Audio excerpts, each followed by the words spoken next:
This podcast is sponsored by Sister Sci-Fi, a digital publisher that features various literature created by Black women. If you are looking for a cauldron of all things Afrofuturism, Black mysticism, science fiction noir, and traditional voodoo, check out Sister Sci-Fi today.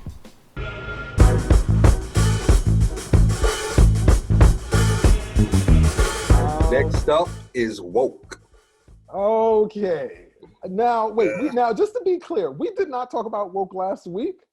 No, we didn't see it. No, because it was 2 weeks ago. Oh, got it. Yep. Okay. Because you know what? The reason I'm so confused is because you and I have had long dissertations about woke over and over and over. So that's how come I was a little confused. Thinking maybe we talked about this already. What is the lead actor's name? Lamorne Morris. Lamorne Morris. Yeah. Mm-hmm. Well, me personally, whenever I see a African American actor cast in a lead of a show that is not typically what they cast us as, like he's not a cop or he's not a drug lord, or he's just a regular guy. You know, white actors always get the regular show. Can we get every now and then can we get a African American lead just being he wakes up and goes to work 9 to 5. That's the only excitement that he has in his life. Right. Now, I was intrigued by that aspect of it, and I was also intrigued by the title. But when it started to lose me was, okay, he plays a comic writer, not a comic, a comic strip writer. A cartoonist. It's a cartoonist. Cartoonist, yes. A cartoonist who's basically on his way up, like he's basically freelance, but I believe they picked him up, like he just signed a contract, and this is his break. He got syndication, basically. National, like he was going to go national with his comic strip. Yeah, this is his big break. He's on the come up. And in the midst of that, he has an altercation with the cops, and the cops rough him up. Right. And make him feel less than a man. And his reaction to that was when I more or less was looking at the show like, well, what the fuck did that happen? Because his reaction to it was of a black man who came from a affluent family. He grew up around a bunch of rich people, so he's not used to dealing with cops on that level. But his character clearly does not come from any type of money. He's getting up and he's going to work 9 to 5. And I just couldn't wrap my head that a 30-year-old black man would be shocked at the way the cops treated him. Yeah. In the year 2020. I'm not sure, like, I feel like they were trying, the writers, the producers, the creators of woke they had a great idea, but the execution was a little rough and bumpy. Like you said, like, it's hard to imagine a 30-something-year-old black man, educated black man, not really comprehending the importance of like his blackness or his role in this, and especially due to the climate now. Like, I'm sure this was filmed last year, so This was done all before the. Jamie just said it was filmed last year, right? But the only problem with that is, just because people are seeing all of these interactions between black men and police on video, like you go to any inner city in USA, America. That's a Friday night. Right, exactly. So it still was kind of like, why is he so surprised by this? Why is this guy like really, really shocked by this?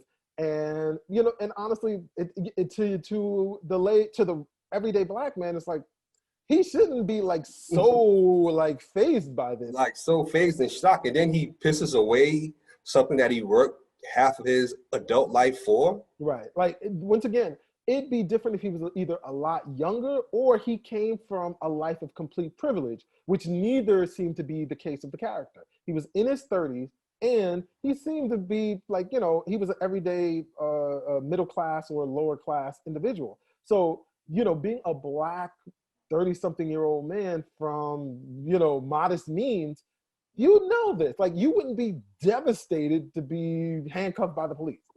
You wouldn't be, it honestly wouldn't even shock you if you were were accidentally, they accidentally stopped you, told you, hey, listen, put down your weapon, whatever. You wouldn't be fazed by that. You'd actually be like, oh, okay, I know what I need to do. Don't make a sound. Don't reach for my phone. Don't do absolutely nothing. You know that.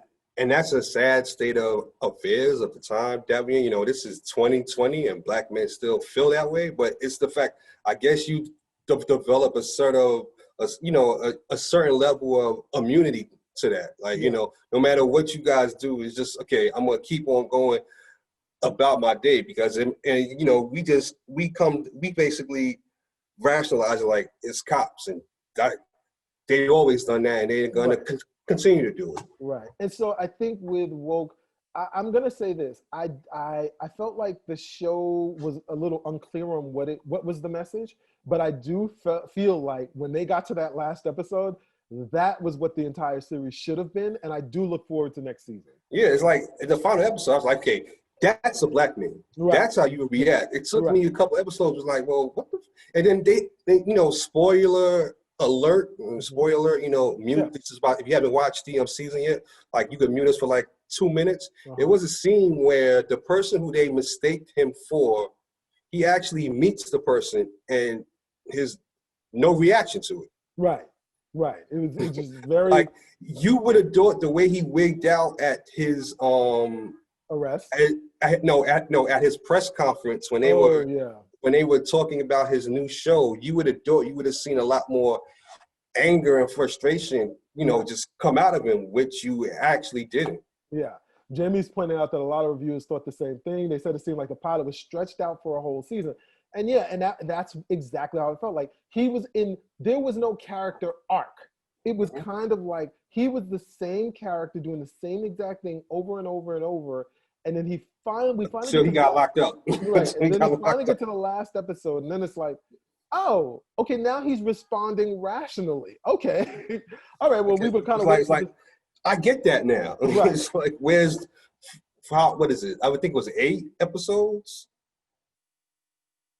You're muted. Yeah. It was 8 episodes.